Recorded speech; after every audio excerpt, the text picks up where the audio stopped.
Okay, so this is the first part of our watercolor technique demonstration that we're going to do. The very first thing we're going to do is I'm going to start you guys actually at number 8 because layering requires you to wait for one spot to dry first in order to go over it. So we're going to do that right away. I'm going to move these off to the side. And the way to get watercolors to wake up, as I like to call it, you take some clean water on your brush and swirl it in your watercolor cake until you've got a little colorful puddle of your watercolor paint started. So I'm going to take this and I'm just going to do what I had on the other one, and you can see I'm painting right over the tape, and that's fine because the tape is there to help mask it. That's why one of the reasons we have masking tape with watercolors is to keep things masked off, but it also stretches out your paper so that as you paint it doesn't get all gnarly as it dries. Okay, so we're going to leave this one alone from here on out. And now let's talk about a flat wash. A flat wash is basically whenever you have just one layer of flat color. So to set up our flat wash, we're going to actually do this first. You're going to take clean water. So I'm going to take some clean water. And I'm going to take my bigger brush. You should have 2 different sizes of brushes. And I'm going to gently throw that water in there. Please don't scrub with the metal part against the paper. You want to keep the metal part up above the paper. See how I'm holding my brush a little bit higher up? And a flat wash is something you want to work kind of quickly with, and I kind of went outside my lines. You guys will see what happens when you go outside your lines. But you want a nice even layer of paper. Don't overwork it. I'm going to dip my brush back in the water again, and this time let's go with purple or violet. So I'm going to wake up that color, and I'm going to put that pigment of purple watercolor paint. And I know the purple looks really dark.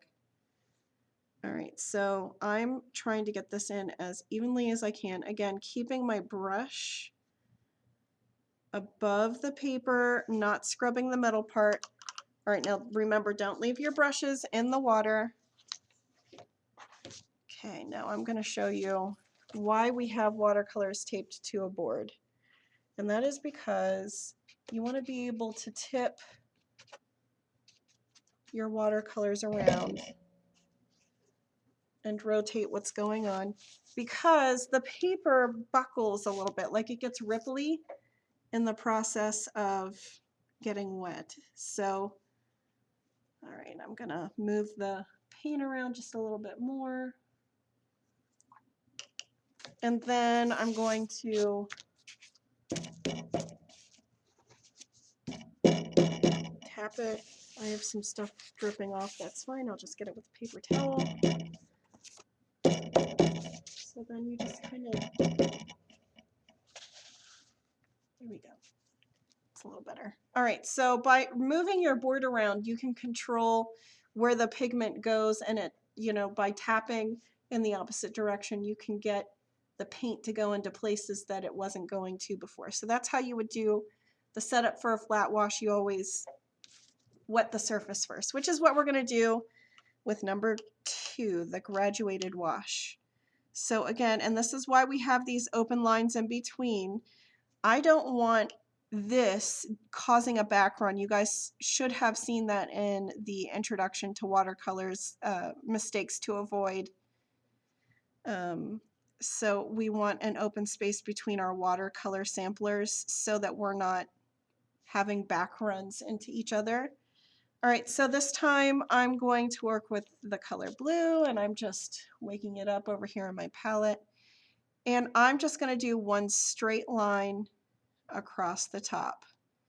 And this is like something you would use if you were painting the sky on a foggy day, that sort of thing. So I'm just dropping the pigment right into the top of the square. And you can see how it's already pulling down into the other areas of water on this board. So again, you can take your board, you can move it around. All right, so you see how I have more coming down on one side. I'm gonna clean off my brush, dry it off just a little bit on my paper towel. Let you guys see that. So it's just slightly dampened, but not completely dry. And I'm just gonna move those pigments that are kind of uneven in the middle. So if I wanted to control this graded wash, this is a clean, damp brush. I'm just helping it move evenly from top to bottom by going side to side, gently. You never want to keep scrubbing your paper. If you keep scrubbing your paper, which has like fabric, like cotton elements in it, it's going to pill like an old sweater, and we don't want that. So rub your brush as little as possible against here. Okay, so this is the third and final square for part one.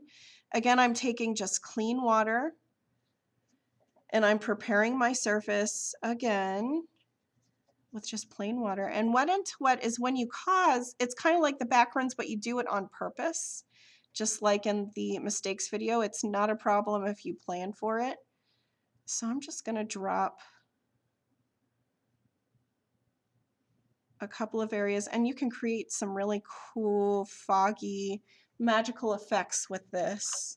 So I have that one. Now I'm going to grab some yellow. I'm going to be using some primary colors to show you how these mix. All right, and I'm just kind of dropping that in spots. All right, and you can see how some of it's already turned yellow. I'm going to get some blue here. And I'm going to drop that into a couple of spots.